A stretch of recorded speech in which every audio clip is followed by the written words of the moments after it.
Hello friends, I am Neeraj and welcome to the new tutorial of MATLAB things. यह video basics of MATLAB series का chapter 1 का part 2 है, जिसमें हम MATLAB as a calculator discuss करेंगे। यदि आपने इस ट्यूटोरियल का पार्ट 1 मिस किया है तो लिंक बटन पर क्लिक करके इसे देख सकते हैं। ठीक है, तो ये कमांड विंडो है।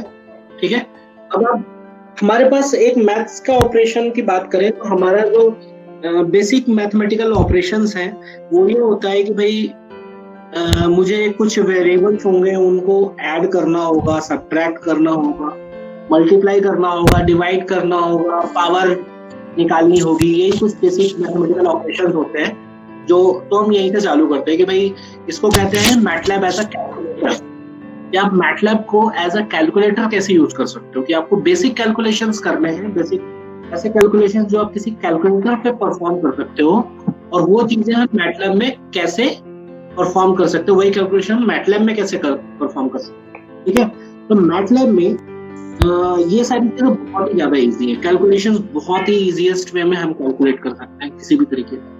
जैसे मैं एक एग्जांपल लूं कि जैसे आपको कोई प्रोग्राम जो सी में बनाना होता, ठीक है, जो मैं एक दो वेरिएबल्स को ऐड करने का प्रोग्राम मैं सी या C++ में क्रिएट करना चाहता हूँ, तो मुझे क्या क्या जरूरत होगी और मैं वो कैसे परफॉर्म करूंगा। दो वेरिएबल्स को ऐड करना, दो डिजिट्स को ऐड करने का प्रोग्राम सी या C++ बनाना है, तो क्या अप्रोच होगी, है ना। तो बहुत सारे स्टेप्स होते हैं कि मतलब किसी भी जो हम बेसिक प्रोग्रामिंग प्रोसेस की बात करें, अप्रोच की बात करें, C++, जावा या इस टाइप की जो भी लैंग्वेजेस है, तो उसमें क्या करना होता है, आपको कुछ बेसिक हेडर फाइल्स इंक्लूड करनी पड़ती है, फिर वेरिएबल को डिफाइन करना पड़ता है, फिर वेरिएबल्स में वैल्यू असाइन करनी पड़ती है, फिर आपको ऑपरेशन परफॉर्म करना पड़ता है, फिर उसको कंपाइल करना पड़ता है, तब जाके एक रिजल्ट सामने आता है ना।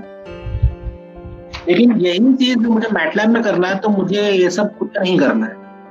मैटलैब में दो वैल्यूज का एडिशन देखना है या बेसिक मैथ्स देखनी है, बहुत ही सिंपल है।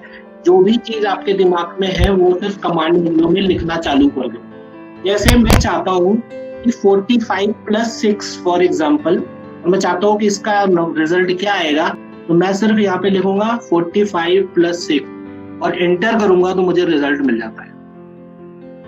अब मुझे कैसा दिख रहा है यहाँ पर, आप ये देखो, ये पहले प्रॉम्प्ट यहाँ पर था, इस प्रॉम्प्ट के सामने मैंने अपना सिर्फ ऑपरेशन लिखा है, जो भी वैल्यू मुझे कैलकुलेट करनी थी मैंने जस्ट उसको लिखा है, और एंटर करते ही मुझे जो रिजल्ट यहाँ पे शो हो रहा है वो हो रहा है ANS = और फिर इसका जो रिजल्ट है। तो यहाँ पर आप इस बात को समझो, फर्स्ट थिंग, ये जो ANS दिख रहा है, ANS मीन्स आंसर, तो ये जो आंसर है ये मैटलैब का प्री डिफाइंड आउटपुट वेरिएबल है। चाहिए प्री डिफाइंड आउटपुट वेरिएबल, मतलब मैटलैब में ये वेरिएबल ऑलरेडी एग्जिस्ट करता है, पहले से ही डिफाइन किया हुआ है। जब भी आप कोई भी ऑपरेशन परफॉर्म करोगे मैटलैब में और बाय चांस आपने कोई भी आउटपुट वेरिएबल असाइन नहीं किया है, तो वो रिजल्ट बाय डिफॉल्ट ये ANS के अंदर जाके, आंसर वेरिएबल के अंदर जाके स्टोर हो जाएगा, और आपका डेटा का जो भी टाइप होगा उसके अकॉर्डिंग ये डेटा टाइप इसके ये असाइन कर लेगा। उसके बाद ये प्रॉम्प्ट जो है मुझे यहाँ पे दिख रहा है, ये बता रहा है कि अब मुझे यहाँ पर परफॉर्म करना है। आप वर्क स्पेस पे नजर बढ़ाओ, तो वर्क स्पेस पे इस तरफ आपको ये एक वेरिएबल ANS, आंसर नाम का एक वेरिएबल जो है ये क्रिएट हो गया है खुद से। आपने क्रिएट नहीं किया, ये मैटलैब ने खुद से क्रिएट किया है, ठीक है ना। और इसके अंदर जो इसका रिजल्ट था, इस ऑपरेशन का जो रिजल्ट था वो असाइन हो गया 51, और क्योंकि एक सिंगल वैल्यू है इसलिए इसकी मिनिमम और मैक्सिमम वैल्यू भी सेम ही है, ठीक है ना। तो ये वेरिएबल यहाँ पर बन गया है, वर्क स्पेस में यह वेरिएबल एग्जिस्ट करना चालू कर दिया है। जो भी आपने परफॉर्म किया, ये आंसर नाम का प्री डिफाइंड आउटपुट वेरिएबल है ANS मैटलैब का। आपने क्योंकि इसमें कोई आउटपुट वेरिएबल यूज नहीं किया था, output variable in the sense, मेरा ये कहना है जैसे आप किसी भी प्रोग्रामिंग करते हो, जैसे मुझे लिखना था A और B में पहले स्टोर करना पड़ता C में, मतलब मुझे 45 + 6 जो करना था C और C++ में, तो आप क्या करते, जो मैं इसको सी में प्रोग्राम बना रहा होता है इसको, तो जो भी आपकी हेडर फाइल्स हैं वो हो जाती है इंक्लूड वगैरह, ठीक है ना। उसके बाद इंक्लूड तो हो जाता, उसके बाद इंट ए करते है ना, और कॉमा बी कर देते, चलो ठीक है ना, और साथ में सी भी करना पड़ता क्योंकि एक आउटपुट वेरिएबल लेना पड़ता। फिर आप क्या करते, ए इक्वल टू 45 और बी इक्वल टू 6, फिर C equal to A plus B करते। कुछ ये ऑपरेशन हमें करना पड़ता किसी भी बेसिक प्रोग्रामिंग में।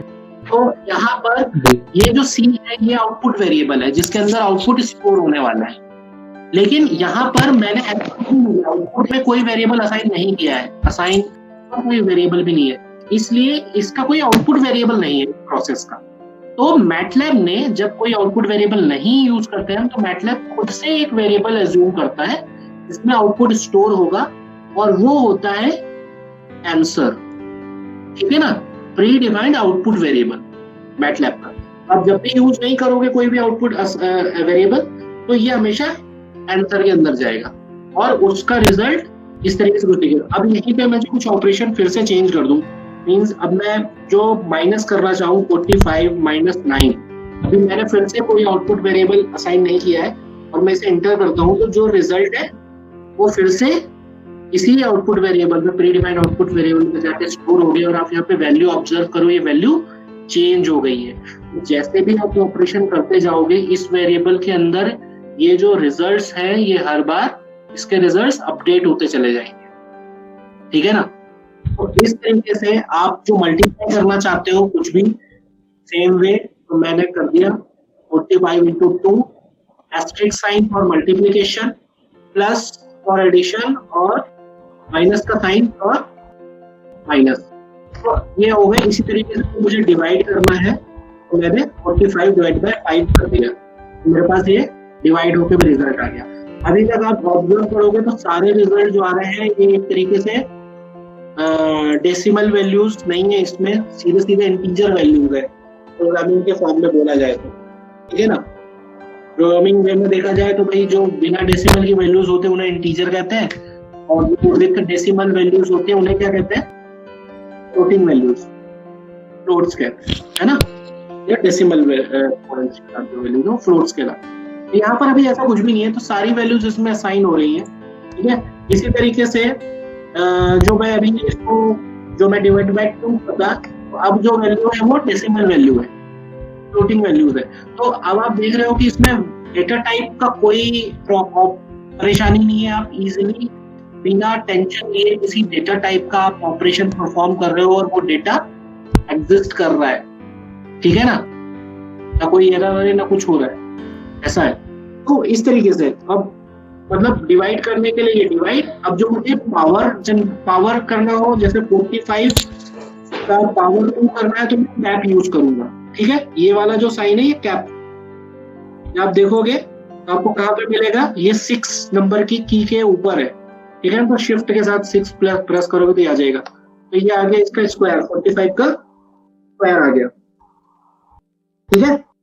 और आप इधर कमांड हिस्ट्री में देखो जो भी हमने ऑपरेशन किए हैं वो सारे यहाँ पर सीक्वेंस से शो हुए हैं कमांड हिस्ट्री में, ठीक है। तो अभी मैंने ये सारे के सारे जो मैथमेटिकल ऑपरेशंस परफॉर्म किए हैं ये एक ही कंडीशन पे थे। पहली चीज, हमने कोई इसमें वेरिएबल यूज नहीं किया, ना तो कोई आउटपुट वेरिएबल यूज किया ना तो कोई इनपुट वेरिएबल यूज किया। जस्ट जो मुझे ऑपरेशन परफॉर्म करना था, प्लस करना था, मल्टीप्लाई करना था, सब्सट्रैक्ट करना था, डिवाइड करना था या पावर निकालनी थी, मैंने सारे परफॉर्मेंस सीधे सीधे कमांड विंडो में जस्ट वन लाइन अपना स्टेटमेंट जो है आपका जो प्रोसेस है वो लिखा और वो परफॉर्म हो गया यहाँ पे, ठीक है ना। सेम वे जरूरत पड़ सकती है क्योंकि प्रोग्रामिंग में ऑलवेज हमें वेरिएबल्स यूज करने ही पड़ते हैं, बिना वेरिएबल का काम होता नहीं है, ठीक है ना। तो हम अब यही चीजें हम थ्रू वेरिएबल क्रिएट करके देखेंगे, ठीक है ना। तो सबसे पहले मैं क्या कर रहा हूँ, जो हमारा एडिशन का ही है लेकिन मैं उसे अब आउटपुट वेरिएबल भी असाइन करूंगा रिजल्ट, ठीक है ना। जैसे a इक्वल टू 42 प्लस 56, मैंने ये ऑपरेशन एक लिखा है यहाँ, लिखा है ऑपरेशन, ठीक है ना।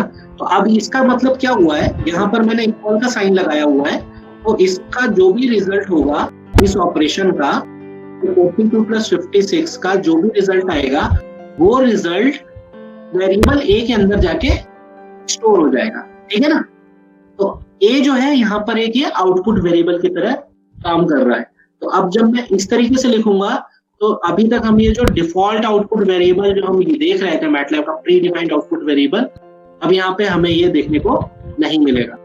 अभी जो मेरा रिजल्ट है वो कैसा आ रहा है, a इक्वल टू 98।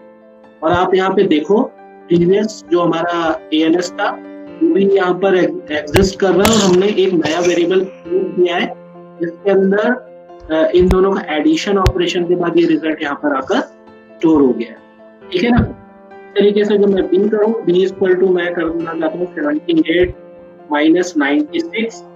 अब ऑब्वियसली 78 माइनस 96 करूंगा तो एक निगेटिव वैल्यू आ जाएगी यहाँ पे, ठीक है ना। और मैं एंटर करता हूँ तो b की वैल्यू क्या हो गई, माइनस 15। हमारे पास एक और वेरिएबल हो गया a और b, दो वेरिएबल हो गए, एक में 98 है और एक में माइनस 18 है। अब इसी को मैं यूज करके c equal to a into B कर सकता हूँ। हमारे पास a एग्जिस्ट करता है, b भी पहले से एग्जिस्ट करता है, तो मैं प्रीवियस वेरिएबल्स एग्जिस्ट कर रहे हैं उनको मैं यूज करके ऑपरेशन परफॉर्म कर सकता हूँ। तो अभी आप देख रहे हो कि सारा का सारा ऑपरेशन अभी जो होने वाला है वो सिर्फ वेरिएबल्स के थ्रू होने वाला है।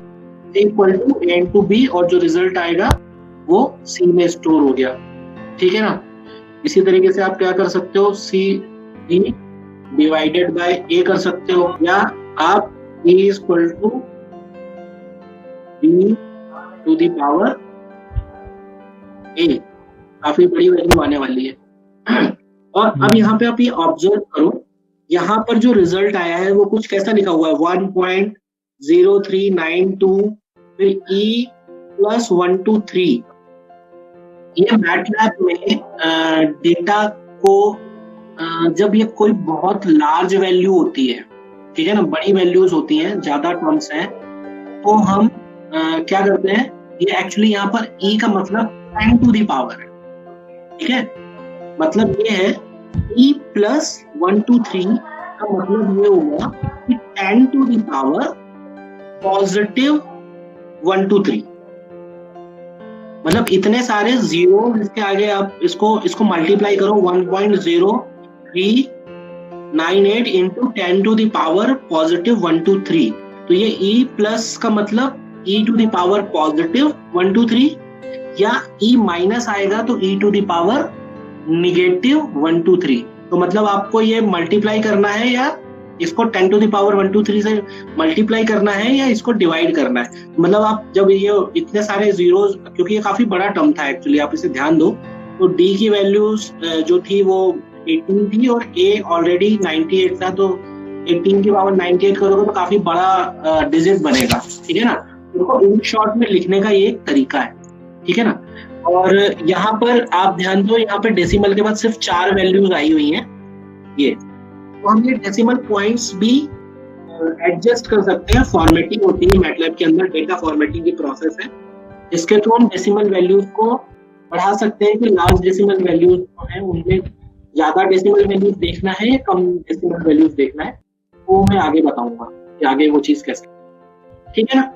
तो बेसिक जो बेसिक कैलकुलेशंस है without using any variable and with using variable, हम दोनों तरीके के ऑपरेशंस हम मैटलैब में के कमांड विंडो में इस तरीके से एग्जीक्यूट करते हैं, ठीक है ना। तो ये सारी चीजें तो हो ही गई थी, ये चीजें हमने भी डिस्कस किया है। Plus minus into divide power, ये 5 ऑपरेशंस हैं बेसिक, विदाउट यूजिंग वेरिएबल्स और बाय यूजिंग वेरिएबल्स। ये हमने 5 ऑपरेशंस जो है ये हमने देखे बेसिक, इसे कहते हैं मैटलैब एज अ कैलकुलेटर। आज के लिए इतना ही। उम्मीद करता हूँ कि यह वीडियो आपको पसंद आया होगा। इस वीडियो को लाइक करें, शेयर करें उन सभी के साथ जो मैटलैब सीखना चाहते हैं, और मेरे चैनल को सब्सक्राइब करना ना भूलें। Thank you. मैं हूँ Neeraj. Let's think about MATLAB.